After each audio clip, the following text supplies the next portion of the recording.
Olá, meus amigos arquitetos, engenheiros, eletricistas e pedreiros. Vocês sabiam que há uma norma que estabelece as regras, os padrões de distribuição de pontos de tomada de iluminação? Essa norma é a NBR 5410. É ela que estipula as condições adequadas para o funcionamento usual e seguro das instalações elétricas de baixa tensão. Para o profissional da área elétrica, ela serve como um guia do que se deve ou não fazer. Se você seguir todas as instruções, certamente você fará um ótimo dimensionamento.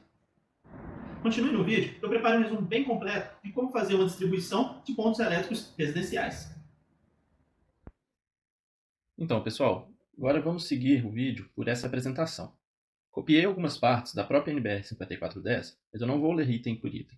Esse é apenas material de apoio. Eu preferi deixar a informação como se encontra na norma, pois caso alguém tenha interesse em saber mais sobre esse assunto, fica mais fácil de localizar no documento original. Vale ressaltar que o tópico desse vídeo é apenas um dos vários outros que a NBR 5410 abrange. Vamos falar sobre a distribuição de pontos elétricos, lembrando que são exigências mínimas. Se alguém quiser colocar mais pontos, não tem problema, desde que a estrutura de cabeamento e dos dispositivos de proteção acompanhem esse aumento.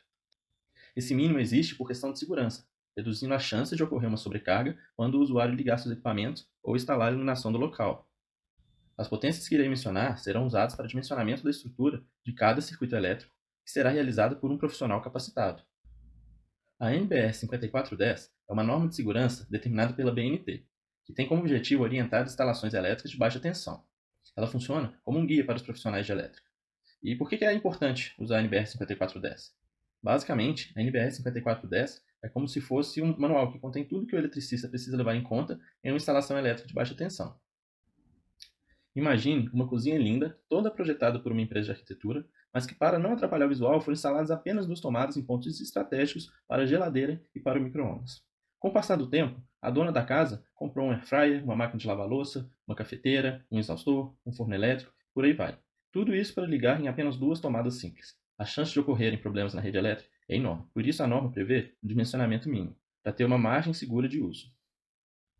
Nós vamos começar falando da iluminação. Vamos começar pela iluminação. Todo cômodo deve haver pelo menos um ponto de luz no teto. Em cômodos com menos de 6 metros quadrados, deve ser previsto pelo menos um ponto com carga mínima de 100 VA. Veja que aqui não falamos em watts. VA é a abreviação de volt-ampere, que também é uma unidade de potência. Mas não entraremos nesse detalhe hoje. Se quiser saber um pouco mais, procure por triângulo de potências ou fator de potência. Continuando, em cômodos com área superior a 6 metros quadrados, deve ser prevista uma carga de 100 VA para os primeiros 6 metros quadrados e para cada 4 metros quadrados inteiros excedentes, devemos adicionar 60 VA. Darei um exemplo sobre isso logo mais.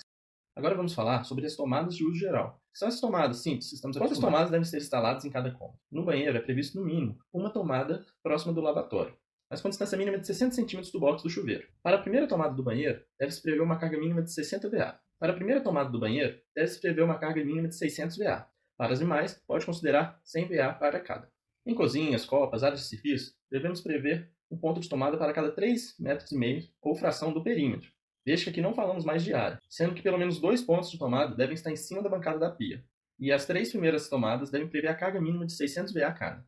A partir da quarta, também pode ser 100 VA cada excedente. Para varandas, prevê-se pelo menos uma tomada de 100 VA. Se a varanda tiver menos de 2 metros quadrados, uma profundidade menor que 60 centímetros, o ponto de tomada pode ficar no cômodo de acesso da varanda, próximo da entrada. Em salas e quartos, devemos prever um ponto de 100 VA para cada 5 metros ou fração do perímetro. Recomenda-se dividir as tomadas ao longo do cômodo de forma uniforme. Quando falamos de fração do perímetro, queremos dizer que não precisa completar 5 metros, e aqui no caso, 3,5 metros. Nessa página, fala um pouco sobre a potência prevista por tomada, mas eu já falei nos slides anteriores. Aqui podemos ter 2 exemplos. Vamos falar sobre a suíte. Com área de 16,62 metros quadrados e perímetro de 19 metros e 70 centímetros, vamos ter a seguinte divisão. Para a iluminação, falaremos sobre a área do cômodo. Para os primeiros 6 metros quadrados, teremos 100 VA, e a cada 4 metros completos, inteiros, teremos 60 VA. Ao subtrair da área total os 6 primeiros metros quadrados da iluminação, teremos um resultado de 10,62. Dentro desses 10,62 metros, teremos apenas 2 unidades inteiras de 4 metros quadrados, ou seja, 2 vezes 60 VA, igual 220 volts-ampere. Já para a distribuição de tomadas, usaremos o perímetro. Dividimos o perímetro de 19,7 por 5, que é igual a 3,94, e como aqui já temos uma fração do número, sempre arredondaremos para cima, ou seja, serão no mínimo 4 pontos de tomada. Para a cozinha, teremos uma área de 10,36 metros quadrados e perímetro de 3,30 metros. Para a iluminação, teremos 100 VA para os 6 primeiros metros quadrados E ao subtrair 6 daqui, teremos 4,36, ou seja, apenas uma unidade de 4 metros quadrados inteiros no total. Dessa forma, a potência prevista para a iluminação da cozinha deve ser de 160 VA. Para as tomadas da cozinha, teremos um ponto de tomada para cada 3,5 metros ou fração de perímetro, ou seja, dividindo o perímetro por 3,5, temos 3,8, o que já considera 4 pontos de tomada. Lembrando que os 3 primeiros pontos da cozinha devem prever uma carga de 60 VA. A partir do quarto ponto, 100 VA para cada ponto extra. Agora falaremos sobre as tomadas de uso específico. Sabe aquela tomada mais grossa que tem em alguns equipamentos? Elas indicam que a corrente nominal daquele equipamento é superior a 10 A. E a tomada mais grossa não é porque ela resiste a uma corrente mais alta, é para dificultar a nossa vida mesmo. É uma forma de alertar que aquele equipamento precisa de uma tomada só para ele. Não só uma tomada, mas um disjuntor e os cabos também. Mas infelizmente, é comum ver pessoas pegando apenas um adaptador de tomada para resolver o problema. Mas infelizmente, não é a maneira mais segura. E mais tarde, podem aparecer problemas na rede elétrica ou derretimento de plugs e tomadas. A quantidade de tomadas de uso específico do cômodo deve ser prevista pelo projetista de acordo com a necessidade prevista do consumidor. Alguns exemplos de equipamento que precisam de tomada de uso específico são ar-condicionado, lava-louça, chuveiro, airfryer e churrasqueira elétrica. Na norma, tem uma parte que fala que os equipamentos de aquecimento de água, como chuveiro e torneira elétrica, não devem usar essas tomadas tradicionais. Elas devem usar conectores próprios para conexão direta. Hora de pôr a mão na massa. Utilize a imagem da tela para colocar em prática tudo isso que você aprendeu hoje.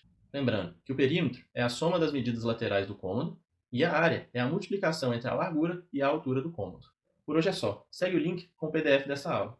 Esse guia será um bom atalho quando você precisar consultar alguma informação, sem ter que ficar procurando item por item na norma completa, que conta com mais de 200 páginas. Ficou com alguma dúvida ou quer sugerir alguma nova ideia para o próximo vídeo? Entre em contato com a gente pelo Instagram ou pelo nosso site. O Instagram é @switchenergybrasil e o site é www.switchenergybrasil.com.br. Muito obrigado!